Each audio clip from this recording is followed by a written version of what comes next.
colas e remanescentes da África, que, espoliados no passado, hoje vivem ombro a ombro convosco na exótica configuração de civilizado.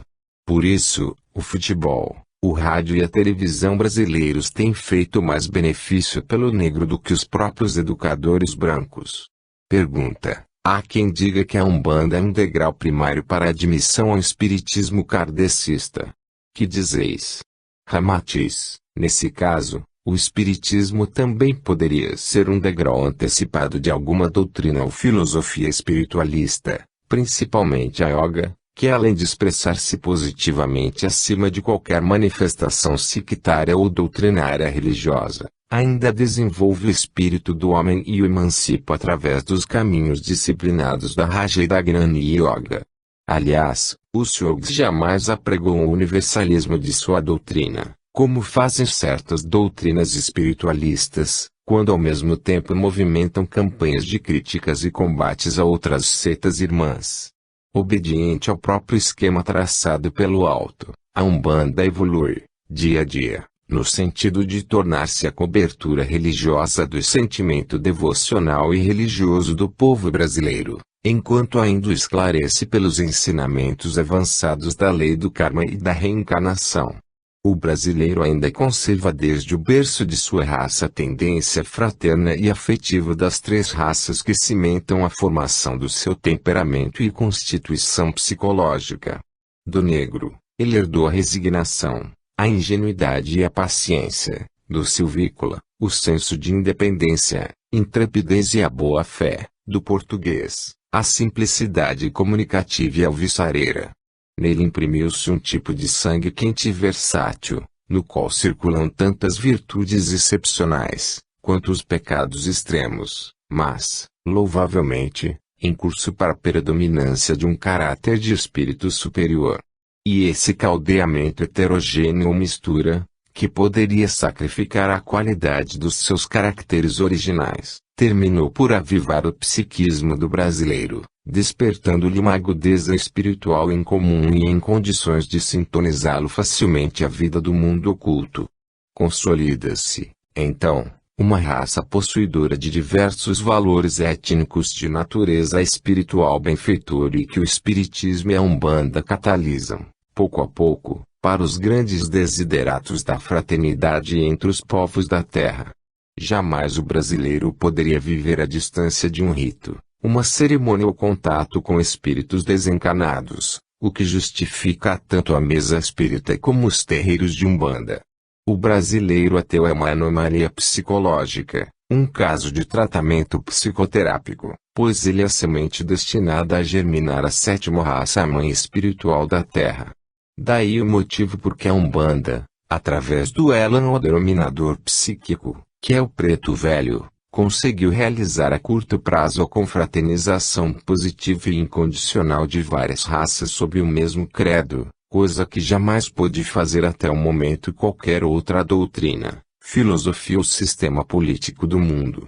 Ela conseguiu aliciar, sob a mesma bandeira, negros, poloneses, italianos, sírios, árabes, portugueses, russos, espanhóis, alemães, japoneses e judeus, os quais se comovem e se tornam verdadeiras crianças temerosas diante do preto velho sabido e do caboclo amigo, mas rude.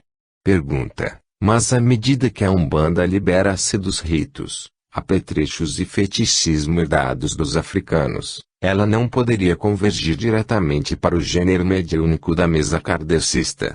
Ramatiz: embora a Umbanda e o Espiritismo sejam doutrinas dignas do mesmo louvor espiritual e converjam para o mesmo objetivo de libertar o espírito humano das ilusões da carne, elas variam quanto às suas práticas doutrinárias.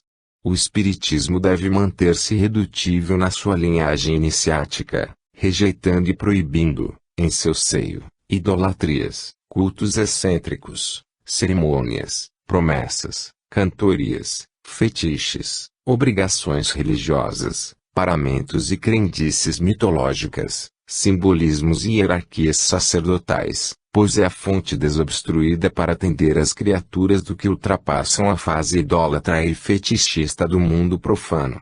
Mas a Umbanda obedece a outro esquema de atividade traçado pela administração sideral, pois é realmente uma escola doutrinária com apetrechos de culto e tradições primitivas, destinada a auxiliar os seus adeptos a dinamizarem as suas energias espirituais, firmando o pensamento e a emoção no processo litúrgico e nas configurações esotéricas.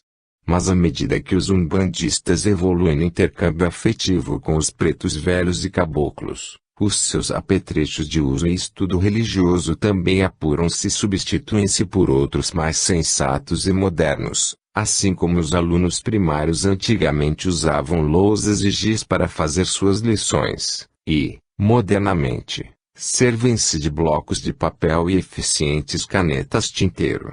A Umbanda não evolui, nem tende diretamente para tornar-se puro kardecismo, porque os apetrechos, ritos, fetiches, as tradições e a liberdade fenomênica no intercâmbio mediúnico incondicional com os pretos e caboclos, que lhe constituem o fundamento doutrinário, não devem ser cultuados pelos espíritas kardecistas. Obviamente, são passíveis de censuras os kardecistas que exigem a Umbanda liberta de feticismo, cultos, rituais e práticas de magia, assim como os umbandistas que pretendam acender velas e riscar pontos nas mesas espíritas. Que o espiritismo siga o seu rumo orientado pelo bom senso e a lógica de Allan Kardec, e a Umbanda marche para a libertação espiritual dos seus adeptos dentro do próprio condicionamento fetichista. Pergunta: mas a Umbanda parece derivar-se cada vez mais para o gênero de consultas, receituários, limpeza fluídica, desobsessão e doutrinações tão familiares nos trabalhos espiritistas, parecendo-nos cada vez mais distanciada do campo da magia.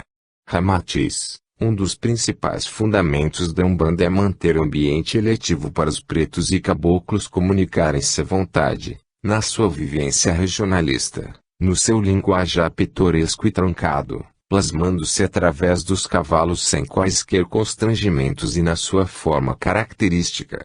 Já explicamos que a magia africana enfraquece-se dia a dia, nos terreiros, ante o desaparecimento do Babalaô, o pai de santo africano autêntico, o qual sabia potencializar o eterismo físico e químico dos objetos e das coisas, transformando-os em condensadores e acumuladores de forças, enquanto firmava os seus trabalhos de defesa e desmanche no controle das energias da natureza.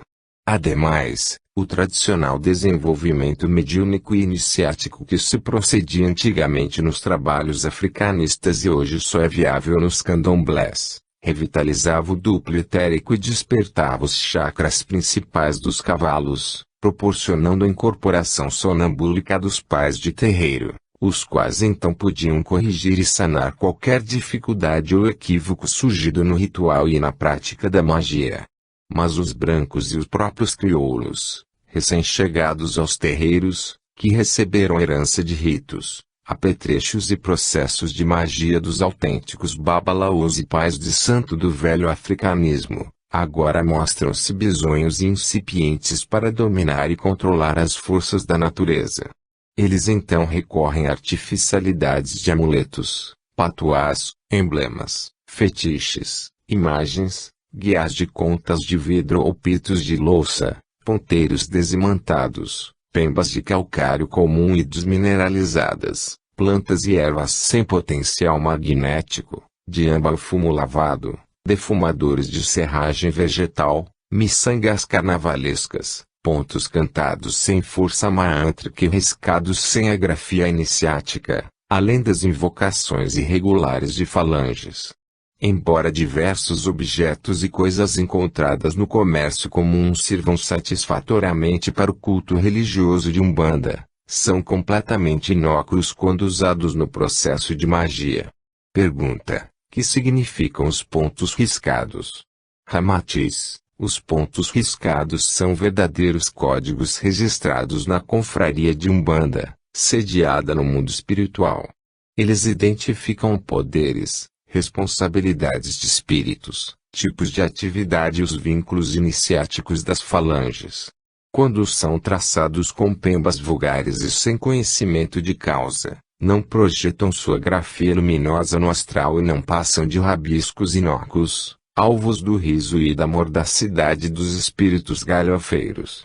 Seria preferível que os cavalos de Umbanda elaborassem um curso disciplinado para o conhecimento da magia etereofísica, investigando a topografia e a função dos pontos autênticos riscados e cantados, para traçá-los certos e antes de tateá-los incoerentemente, na espera do milagre da revelação mediúnica inesperada.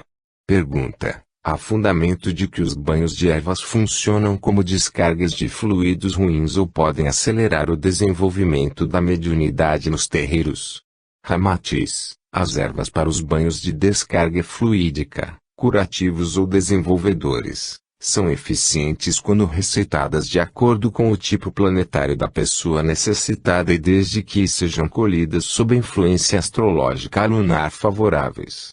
As ervas prenhes de seiva vegetal também estão saturadas de vigoroso potencial magnético, e por esse motivo produzem efeitos miraculosos, eliminando os fluidos perniciosos aderidos ao perispírito e curando as piores enfermidades.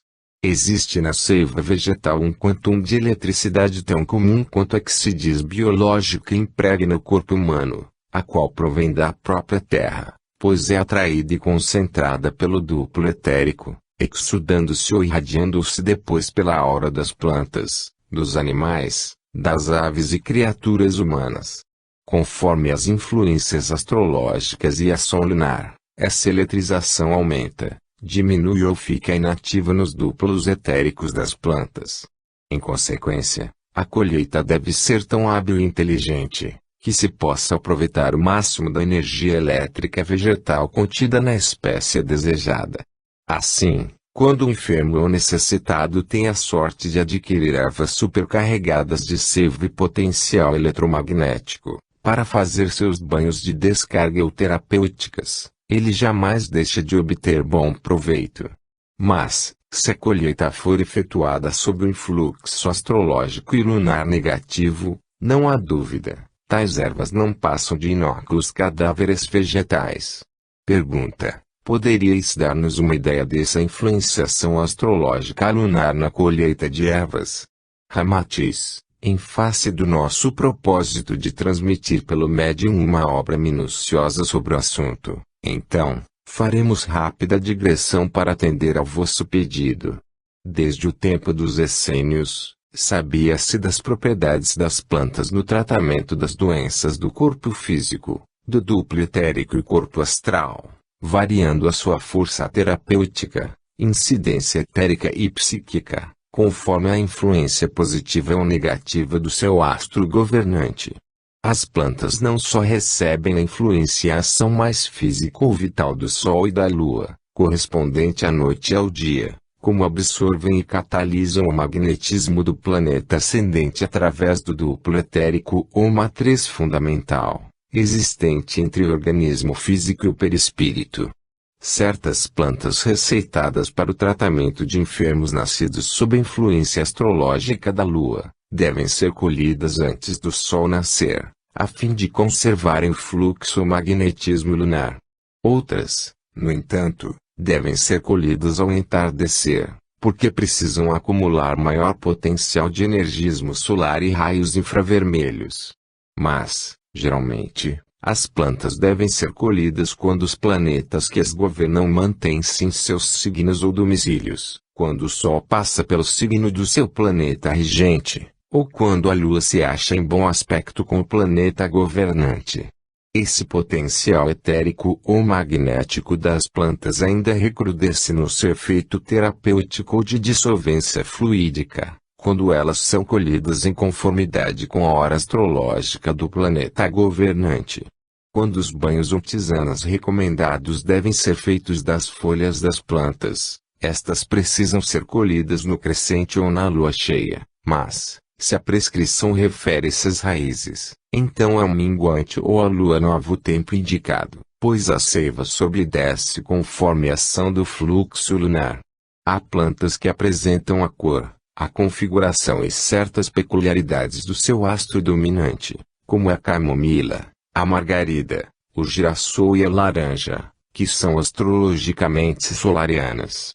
As plantas lunares são de aparência bizarra, predominando a cor branca, como a rosa branca e a açucena, mas pouco atrativas, isentas de cheiro, antiafrodisíacas e lembrando algo do sabor do luar.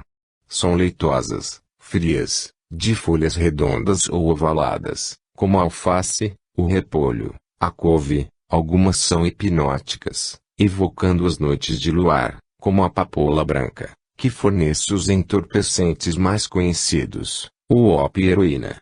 Por isso, enquanto a medicina acadêmica mostra-se confusa com seu arsenal químico medicamentoso, as ervas fazem milagres, quando são colhidas sob influência astrológica lunar positiva exata. Pergunta: ainda queríamos externar a nossa visceral antipatia pelo uso de cachaça, cerveja ou vinho nos terreiros, pois não admitimos que espíritos sem corpo ainda precisem de ingredientes que são nocivos e viciosos até para os encanados. Ramatiz: como para Deus nada existe de maligno ou pecaminoso, pois o equívoco e o vício são frutos das paixões humanas, ele aperfeiçoa incessantemente as coisas da natureza, os seres e o próprio espírito do homem. Tudo evolui por etapas sucessivas e no seu tempo justo, encaminhando-se para formas e estados cada vez mais perfeitos. Obviamente, isso também acontece com a Umbanda, pois embora ela ocidentalize-se, adquirindo louváveis forças de civilidade, nem por isso deve destruir ingratamente as práticas, ritos e costumes do que herdou do africanismo. Cumpre higienizar e aperfeiçoar a herança generosa recebida, patrimônio constituído pelo experimento, fadiga, aspiração e heroísmo dos negros impelidos pelo sagrado direito de buscar a sua própria felicidade. Que poderia realizar a Umbanda, no Ocidente, sem o acervo febricitante e virginal das relações do homem primário com o mundo oculto? Quantos óbices o negro africano superou no seu intercâmbio mediúnico? Quantos fracassos e incertezas aqueles intrépidos sacerdotes e feiticeiros negros enfrentaram até exercer o seu comando disciplinado e proveitoso sobre os elementos da natureza? O jardineiro magnânimo e competente não destrói as plantas selvagens que repontam na sua seara, mas através do recurso da enxertia e do bom adubo ele consegue transformá-las em espécimens delicados e benfeitores. Só as almas insignificantes e maldosas costumam fazer estatísticas dos pecados alheios e exigem a destruição das coisas imperfeitas. Nos antigos ritos bárbaros das doutrinas e atividades africanistas, em que os sacerdotes e feiticeiros negros dominavam as forças da natureza, os espíritos primitivos e elementares, convocados para potencializar as operações de magia primitiva, exigiam sangue de aves, animais e até de seres humanos, como a bebida mais comum, pois além de vitalizá-los no corpo astral muito rudimentar, ainda os favorecia num contato mais positivo com os encanados. Atualmente, nos candomblés ou terreiros autenticamente africanos, os pretensos Isus ou espíritos elementares ainda sugam o sangue de galos ou de outras aves, deixando-as completamente desvitalizadas ou enxutos, numa fração de minuto. Os bifes sangrentos encontrados na porta dos cemitérios ou nas encruzilhadas ainda são oferendas remanescentes dos processos bárbaros da magia africana. Aliás, trata-se de uma prática bem ingênua e inofensiva, se a compararmos com o horripilante despacho de sangueira, que atualmente os carniceiros praticam diariamente nos matadouros e charqueadas, trucidando animais para alimentar o cemitério da barriga dos civilizados. Mediante o fornecimento tão pródigo e por atacado do sangue palpitante prenhe de fluido vital, os espíritos das sombras desinteressam-se de quaisquer ritos, negócios ou intercâmbios no campo da magia negra. Os próprios civilizados fornecem-lhe a fartura de éter físico contido no sangue, e ainda o fazem sem exigências ou quaisquer obrigações secundárias. Graças ao progresso e aos eventos da ciência moderna que eletrifica matadouros e charqueadas, trucidando bois, carneiros, porcos e cavalos, assim como se fabricam comprimidos ou palitos, Os espíritos vampiros gozam de imensa tranquilidade com respeito à sua mórbida nutrição sanguinolenta. Por isso, já demonstram excelente progresso espiritual as entidades que baixam nos terreiros e contentam-se com a marafa ou cachaça, marambaia ou cerveja, sangue de Cristo ou vinho tinto, lágrima de Iemanjá ou vinho branco, água de açúcar ou licor, espuma do mar ou champanhe, substituindo o sangue do velho barbarismo africano pelo sucedâneo da bebida dos civilizados. Ademais, os umbandistas esclarecidos sabem que os espíritos de alta estirpe sideral, ou pais de segredo quando comparecem aos terreiros sem as falanges do seu comando ou desobrigados das tarefas de desmancho ou demanda, eles apenas ingerem mazia ou água pura. Pergunta, finalmente, quais seriam as vossas recomendações finais para os nossos irmãos de Umbanda? Ramatiz, considerando-se que os espíritos malévolos só podem fascinar, escravizar ou obsidiar os encanados através da conduta moral corrupta e não dependente do gênero de trabalhos mediúnicos, seja de mesa ou de terreiro, é óbvio que o homem radicalmente evangelizado é imune a quaisquer práticas de feitiços, magias ou processos obsessivos. Sob tal aspecto psicológico, então recomendamos aos cavalos, cambonos e adeptos de Umbanda que jamais ouvidem os ensinamentos do Cristo Jesus, pois os mistificadores do além estão atentos para infiltrar-se ante a primeira falha dos trabalhadores do bem.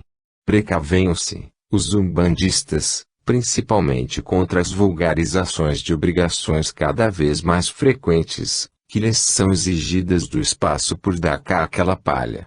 Os pais de terreiro, autênticos e amigos, não exigem compromissos ridículos e até censuráveis por parte dos filhos e por qualquer banalidade. As entidades malévolas e subversivas do além, principalmente os antigos maiorais da Inquisição e os perseguidores cruéis religiosos da Idade Média, infiltram-se sorrateiramente entre os trabalhadores de Umbanda, tentando levar os cavalos e cambonos a uma passividade inglória e perigosa, atingindo o descontrole mediúnico e os vinculando às atividades demoníacas, através de obrigações humilhantes, ridículas e até obscenas, que tanto satisfazem os luxuriosos desencanados, como desmoralizam o serviço do bem. Temos observado inúmeros cavalos imprudentes, que já se deixaram dominar por esses espíritos de alto intelecto, mas subvertidos, os quais baixam nos terreiros à guisa de pretos velhos e caboclos falsificados, operando num programa maquiavélico a fim de minar as bases sensatas do arcabouço de Umbanda. Após conquistarem melifluamente a amizade e a confiança dos filhos, levam-nos às práticas mais absurdas e os convencem de estarem vinculados às mais altas linhagens espirituais. Subrepticiamente, eles exaltam o orgulho, satisfazem a vaidade, proporcionam facilidades materiais e justificam as desagregações nos lares, mas, enquanto isso, semeiam a discórdia, a intriga, o ridículo, o prejuízo moral, a desunião e o desmoronamento do labor mediúnico. Repetimos, os pais de terreiro filiados à instituição espiritual do Cordeiro Jesus, o louvado Oxalá, que é a fonte de inspiração dos pretos velhos, jamais exigirão, dos seus cavalos e cambonos, qualquer prática insensata ou obrigação que os ponha em ridículo ou contrária à ética tradicional da vida humana e moderna.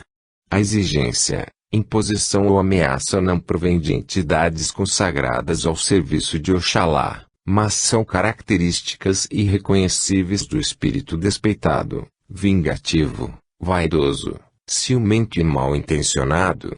Umbanda tem fundamento, mas é preciso que os cavalos, cambonos e adeptos vigiem rigorosamente os seus próprios atos e evitem o amolecimento espiritual, que sempre decorre do excesso de pedidos para lograr facilidades materiais.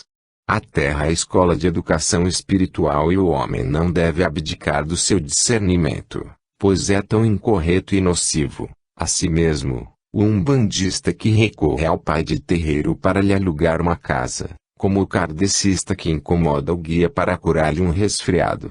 Os espíritos gozadores, Maquiavélicos e interesseiros não praticam a caridade e não concedem proteção gratuita, eles apenas fazem negócios, assim como os egoístas na terra apoderam-se do melhor pedaço, mesmo que isto custe a vida do próximo. Os malfeitores das sombras cobram juros esquarchantes quando prestam algum favor aos encanados, pois em troca de algumas gotas de água exigem um tonel de indenização. Por isso, há fundamento na lenda das criaturas do que vendem a alma aos demônios, credores que tanto cobram por serviços mesquinhos, como por deliberada perversidade. Aquele que abdica de sua vontade e do seu discernimento, no contato tão severo com o além-túmulo, arrisca-se a tornar-se mais um escravo do cativeiro astralino. Pergunta: qual seria o pensamento do Cristo sobre a Umbanda? Ramatiz: o Cristo modelou a Umbanda por amor aos filhos rústicos e desgarrados, mas os umbandistas devem modelar-se no Cristo, por amor de sua própria felicidade. Nota: apesar das considerações de Ramatiz, em situar a Umbanda como mediunismo e não espiritismo, podemos afiançar que da parte dos umbandistas estudiosos e conscientes da realidade, o kardecismo é acatado e reconhecido como um elevado movimento de libertação do homem terreno. Aliás, ante o parecer da Comissão de Doutrina do Conselho Nacional, da Federação Espírita Brasileira, de que todas as religiões são boas, e da orientação dos próprios espíritos desencarnados no seio kardecista, que já ajuizam de modo louvável a seita umbandista, fica comprovado que os viajantes não perdem suas qualificações de irmãos eternos, pois todos os caminhos religiosos levam a Deus. Quanto à harmonia e confraternização entre irmãos kardecistas e umbandistas, cremos que isso é assunto pacífico, pois tanto os estudos filosóficos e morais dos espíritas, como as realizações práticas dos umbandistas no campo do fenômeno mediúnico e da divulgação da reencarnação, convergem para a mesma noção de verdade eterna. Fim da nota. O Espiritismo e a Bíblia. Pergunta: que podeis dizer sobre a Bíblia? Ramatiz: a Bíblia é um conjunto de antigos livros que descreviam a vida e os costumes de vários povos. Mais tarde foram agrupados e atribuídos a uma só etnia, conhecida por hebreia. Pergunta: seria um tratado científico ou filosófico da antiguidade desses povos? Ramatiz: não. O seu principal valor e fundamento é a revelação religiosa. O Velho Testamento, apesar do seu sentido simbólico e alegórico, somente entendido pelos iniciados da época, é repositório valioso da revelação. Esse sentido iniciático perde a nebulosidade com o progresso científico do mundo atual, e a Bíblia parece-nos agora uma história inverossímil e mesmo infantil. No entanto, quanto à sua época, jamais poderia ser diferente. Mas, à medida que cresce a compreensão humana e a própria ciência do mundo, vai se desvestindo a revelação bíblica de suas alegorias iniciáticas ajustadas à época em que foi escrita. Pergunta: qual a causa da verdadeira ojeriza dos espiritualistas modernos com referência à Bíblia? Principalmente os espíritas. Ramatiz: desde que os espiritualistas creem na influência da hierarquia espiritual sobre a Terra, não podem desprezar a Bíblia, embora não queiram admiti-la como roteiro ou fonte de pesquisas e soluções espirituais. Apesar de sua linguagem fantasiosa e alegórica, representa o esforço máximo feito pelos espíritos, no passado, no sentido de se comprovar a glória, o poder e as intenções de Deus.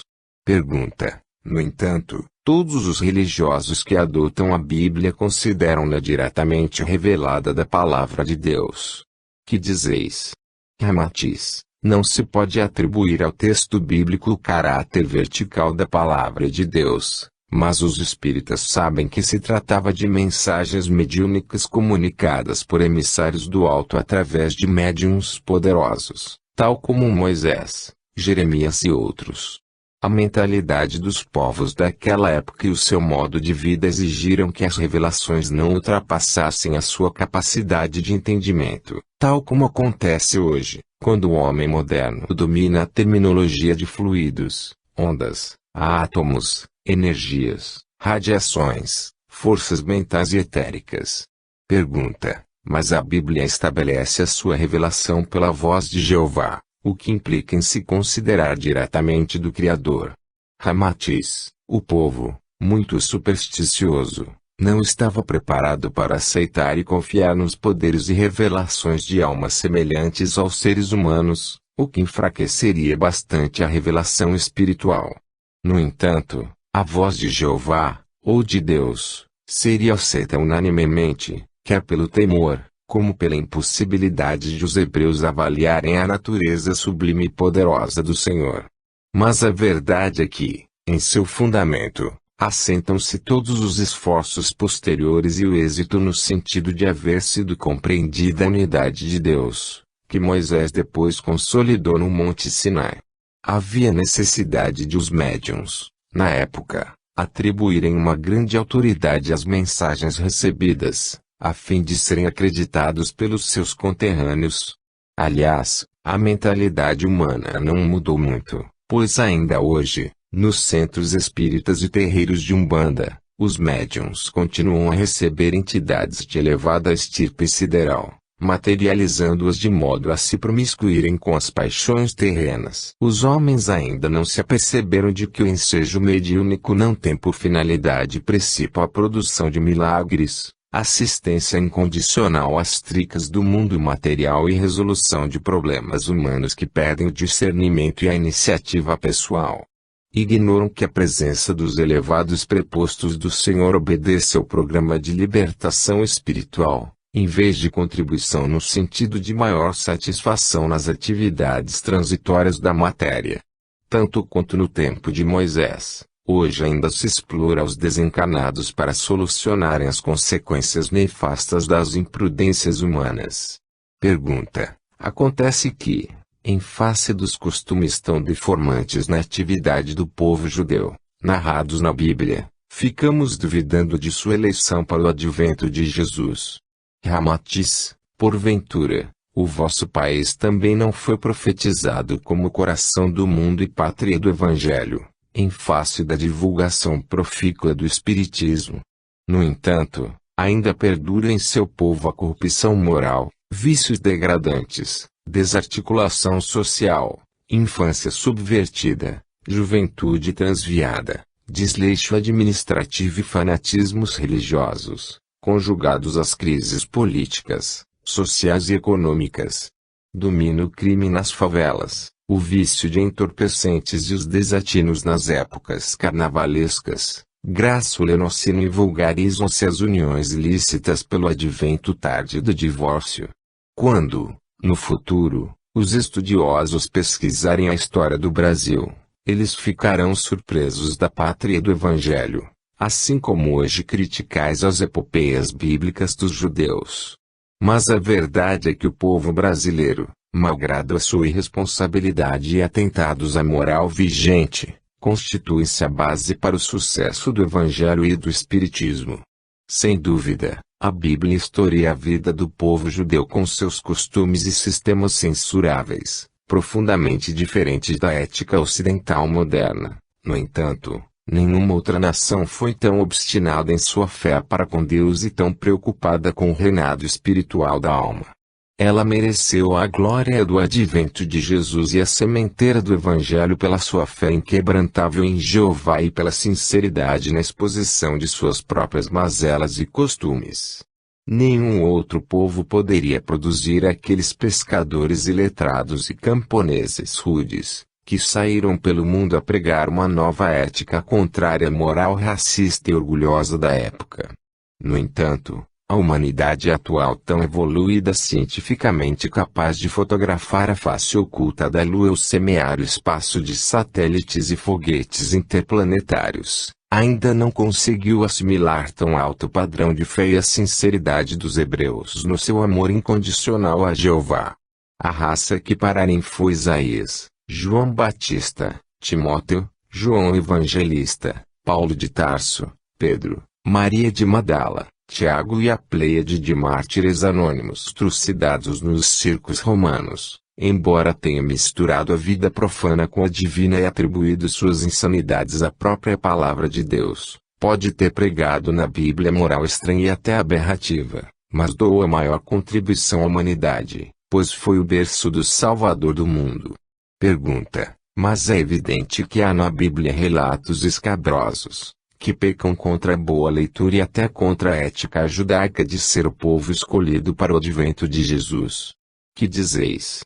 Ramatiz: devemos compreender que a moral tem aspectos relativos, e, por isso, o que era moral no pretérito pode ser imoral no presente. Não se pode ajuizar a vida de um povo de mais de 2000 anos, aferindo-lhe os valores morais mediante o critério de vosso século. Em certos povos do Oriente a poligamia ainda é de boa moral, a fim de se ajustar o desequilíbrio que é produto do excesso de nascimentos de mulheres sobre pequena percentagem de homens. Algumas tribos asiáticas taxam de imoralidade o fato de a viúva ocidental sobreviver ao marido falecido, em vez de ser cremada com ele no fogo purificador.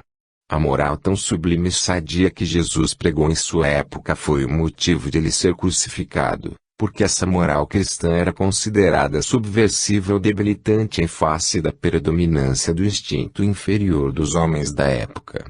Ademais, em certos casos, a moral moderna também se torna bastante inferior ao critério da moral do passado. Antigamente, os homens arrancavam um fio de barba e o entregavam ao credor como garantia segura de pagamento de suas dívidas. Hoje, assinam títulos sob a chancela do fisco e depois negam-se a pagá-los aos particulares ou bancos. Ainda depois de protestados em cartório público, os credores sofrem prejuízos.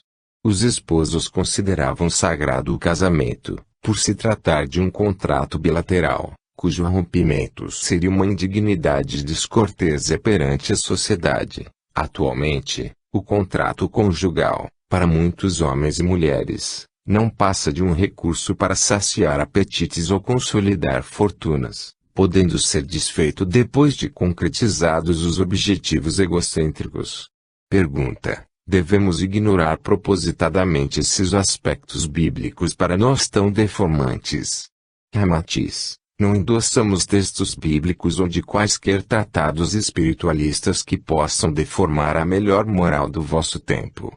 Apenas ressaltamos que apesar de o judeu atribuir a presunções divinas seus próprios equívocos morais, ele os revelou à luz do dia, expondo infantilmente à autópsia pública as suas mazelas íntimas, violências fanáticas dos seus líderes, vinganças e subversões do povo exaltado sob a ferocidade dos seus comandantes guerreiros. Aliás, a diferença entre a moral judaica exposta na Bíblia e a do vosso século é bem pequena. O judeu expôs em público sua imoralidade, ao passo que a humanidade moderna a esconde habilmente, pois a civilização atual pratica as mais abjetas e vis torpezas, frequentando os templos religiosos e embevecida com a graça divina. A corrupção crescente, o luxo nababesco e as uniões conjugais modernas que disfarçam cálculos astuciosos, o desregramento precoce, as intrigas internacionais que geram o comércio diabólico da morte e matam os povos inimigos de Deus, porventura, não merecem a urgente atenção de todos os moralistas modernos. Jeová protegia as tribos de Israel contra outros povos e satisfazia-se com o cheiro de sangue dos holocaustos, mas hoje a religião também abençoa canhões, cruzadores e aeronaves de guerra, misturando o Deus do amor de Jesus com carnificinas bem piores que as descritas na Bíblia. Porventura, os homens modernos inspiram-se no diabo, quando despejam bombas sobre os agrupamentos humanos indefesos, tal como em Hiroshima, derretendo milhares de criaturas no fogo atômico. Evidentemente, eles também recorrem a Deus nas suas sortidas sangrentas, tal qual faziam os judeus com Jeová. Pergunta: poderíeis citar alguns exemplos de acontecimentos narrados pela Bíblia e passíveis de censuras? Ramatiz: entre as narrativas elogiosas narradas pela Bíblia, onde se destacam veementes demonstrações de fé e heroísmo do povo hebreu. Há histórias bárbaras e ingênuas, que desmentem a intervenção divina e devem ser rejeitadas, porque só correspondiam às épocas primitivas. Assim, o livro dos reis exalta o profeta Elias, que sob condenável espírito de vingança manda degolar na beira do rio Quizon os sacerdotes de Baal, a desonestidade e traição de Judite e as carnificinas de Davi. Estranho também é o episódio do profeta Eliseu, quando se dirigia para Betel e foi vítima da zombaria de um bando de crianças que lhe gritavam: sobe, calvo! Sobe, calvo! Diz a narrativa bíblica que o profeta enfureceu-se e, num gesto feroz, amaldiçoou as crianças imprudentes e zombeteiras, e em seguida, surgiram duas ursas dos bosques vizinhos e massacraram as 42 crianças. Em Números 31-18, conta-se uma das mais escabrosas e criminosas histórias comandadas pelo próprio Moisés e inspiradas pela vingança de Jeová, que o mandou armar os guerreiros para assaltarem Midian. Os prepostos de Moisés escravizaram mulheres e crianças, queimaram-lhes as casas, roubaram-lhes todos os bens e rebanhos, mataram os inválidos e terminaram carregando os tesouros e despojos para a comunidade do povo de Israel.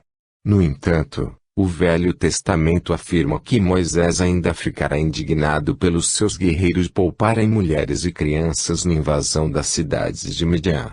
Enfurecido e inconformado, ele então ordenou, consoante o texto bíblico: agora matai todos os machos, ainda os que são crianças, e degolai as mulheres, que tiveram comércio com os homens, mas reservai para vós as meninas e todas as donzelas. Sem dúvida, nesses trechos colhidos a esmo no Velho Testamento, não se justifique a presença sublime do Senhor, mas é apenas o caráter inferior do homem acicatado pelas suas paixões inferiores. Pergunta: não seria mais aconselhável afastarmos a Bíblia de nossas cogitações, ante os fatos tão censuráveis que ela descreve e depois atribui à própria vontade de Jeová?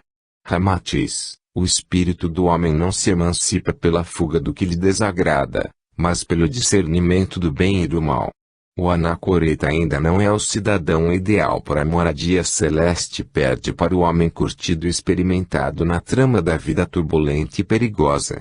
Quem tenta salvar sua alma fugindo da vida incomum e do pecado do mundo, é como o náufrago que apanha o único salva-vidas e abandona os companheiros. Mas o Espiritismo explica satisfatoriamente os motivos das contradições bíblicas entre sua época e o século atual, destacando profundamente a diferença existente entre a personalidade de Moisés e Jesus. O primeiro foi o fundamento da unificação divina e médium transmissor dos 10 mandamentos, e o segundo, o mensageiro da verdadeira contextura do Pai sublime e justo. Por isso, Allan Kardec abandonou todos os códigos morais de instrutores, profetas e líderes religiosos do mundo, para afirmar a codificação espírita na exclusividade amorosa e sadia do Evangelho de Jesus. Pergunta: não podemos olvidar que o espiritualismo de hoje cultua uma ideia de Deus bem mais superior ao Jeová sanguinário dos hebreus. Não é assim? Ramatiz: há 2 ou 3 milênios, era razoável que um povo desprovido da cultura científica do vosso século, desconhecendo a eletricidade, o rádio, a televisão, a cinematografia, o avião a jato, os satélites e foguetes teleguiados, preso à concepção infantil do céu tedioso e do inferno tão melodramático, ainda confundisse o seu instinto belicoso e a sua moral censurável com os preceitos divinos. Mas, na atualidade, é demasiada a cegueira matarem-se os homens invocando o nome de Deus para proteger os seus exércitos simpáticos ou abençoar armas criminosas, destinadas à guerra fratricida. O povo judeu merece censuras porque agiu estribado no mais ardente excesso de fé e de submissão ao Criador. No entanto, o homem do século XX pratica os mesmos desatinos e alardeia a emancipação espiritual, com o agravante de já ter conhecido Jesus.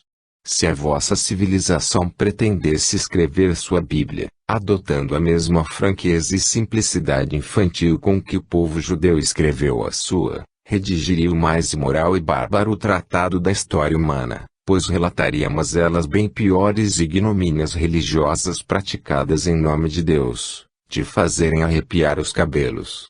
O nascimento de Jesus entre os israelitas é prova suficiente que esse povo estava credenciado espiritualmente para a glória de ser o berço do Messias e merecer a afeição da humanidade na missão de firmar rude alicerce do edifício eterno do cristianismo.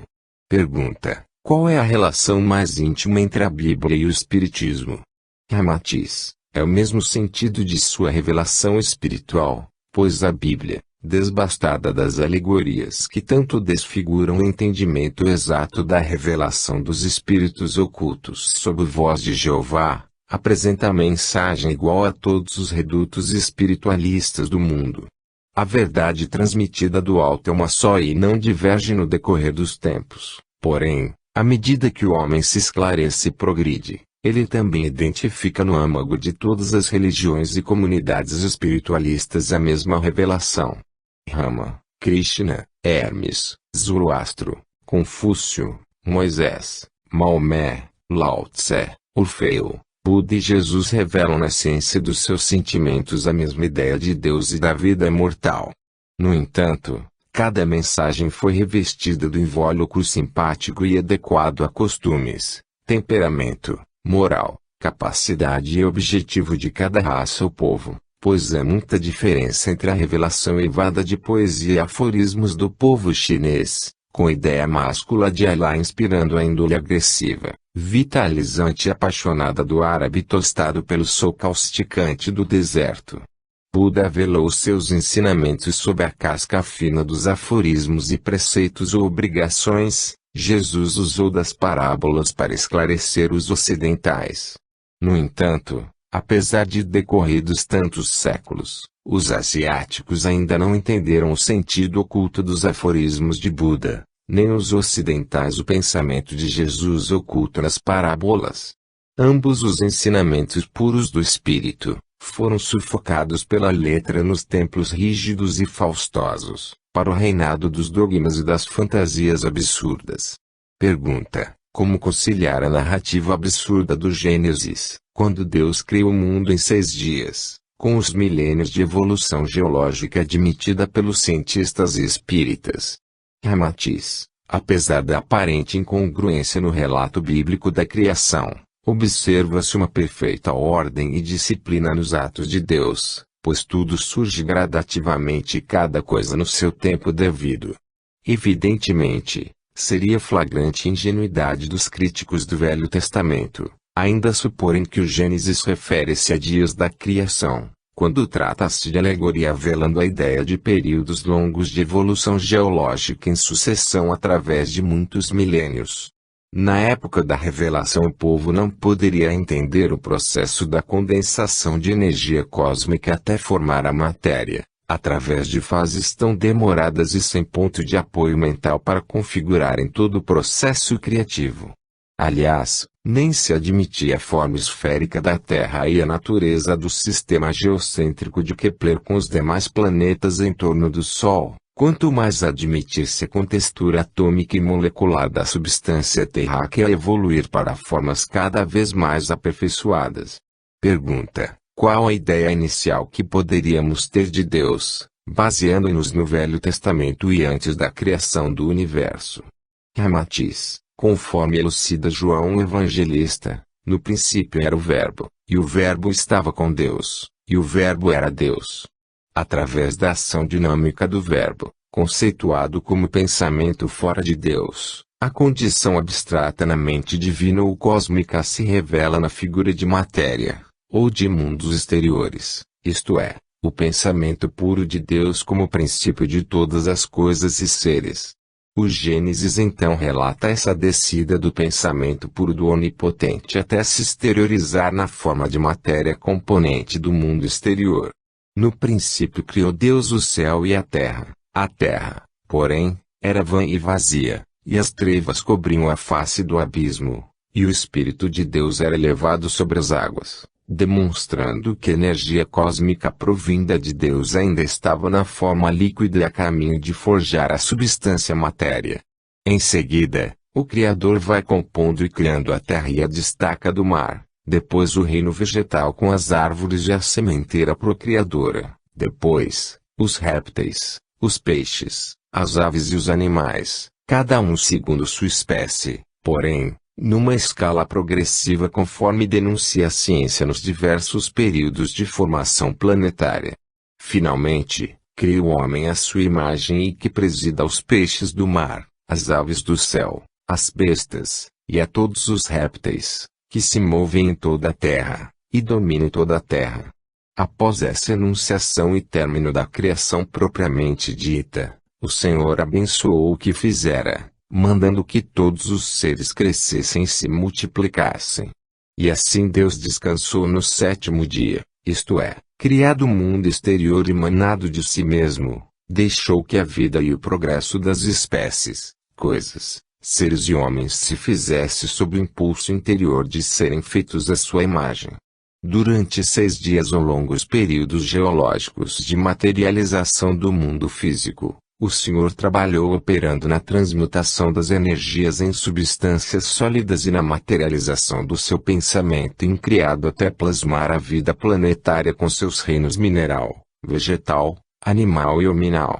O descanso de Deus, estágio muito conhecido, entre os sucessos do dia de Brahma e noite de Brahma, na consecução de cada Manvantara, significa o período em que toda a criação segue automaticamente o plano ou impulso inicial da divindade, cumprindo-lhe o pensamento e a vontade criadora. É o retorno do espírito fragmentado nas espécies vivas na matéria, o filho pródigo em busca do lar sideral de onde partiu, um dia, em descenso vibratório até forjar a sua consciência de ser e existir.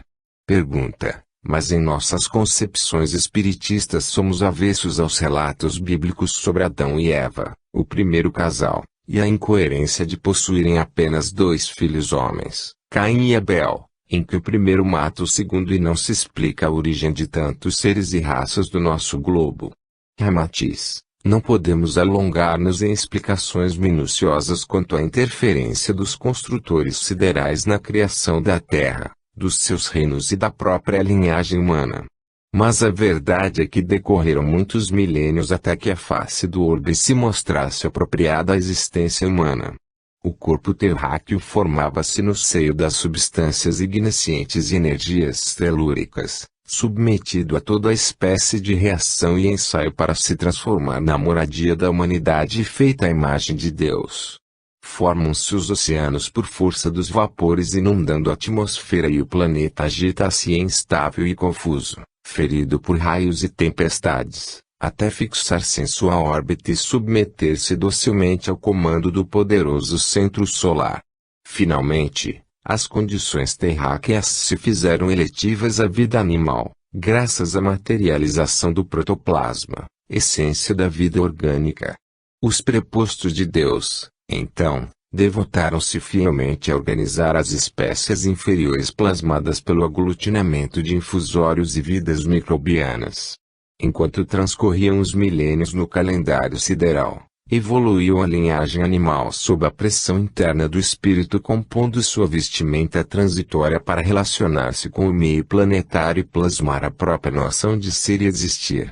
Os espíritos criadores, então, aglutinam as vidas microscópicas como amebas, células albuminoides, protozoários, unicelulares, que se multiplicam incessantemente sob o calor eletivo das águas, plasmando-se as formas de constituição superior.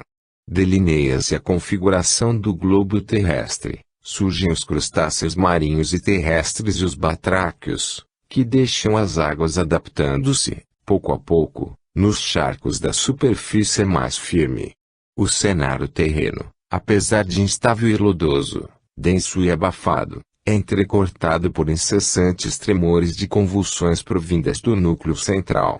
Era o 6º dia apregoado pelo Gênesis e o período 3º fixado pela ciência terrena, prosseguindo os ensaios avançados da vida física, quando surgem Adão e Eva, precursores da raça adâmica constituída pelos exilados de um satélite de Capela, da constelação do Cocheiro.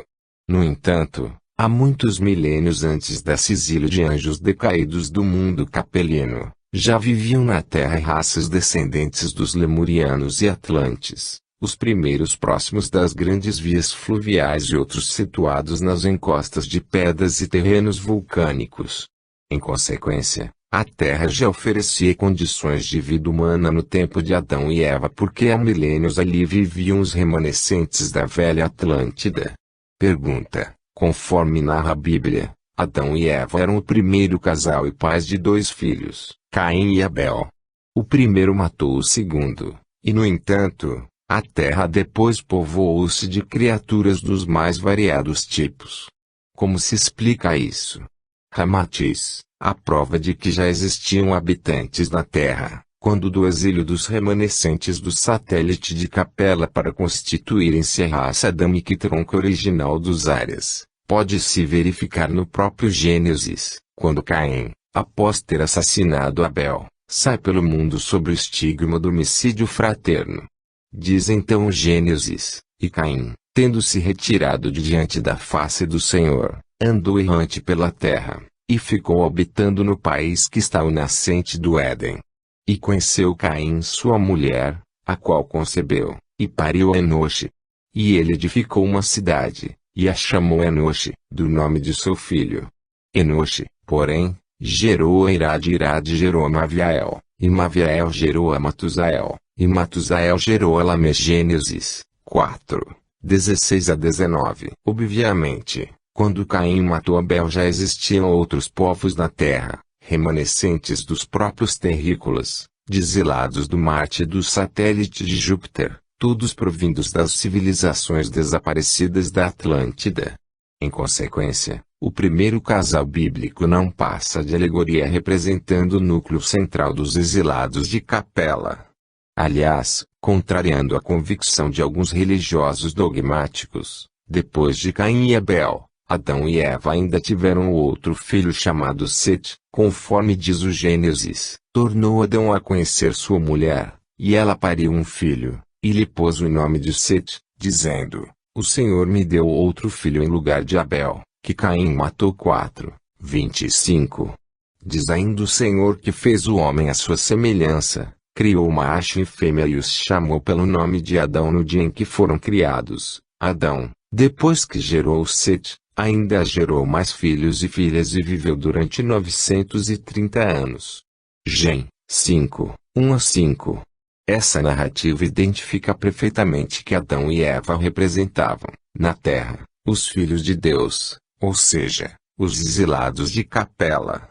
Haviam desenvolvido a consciência de tal modo, que isso já os classificava como os filhos de Deus, mas rebeldes, anjos decaídos e expulsos do paraíso.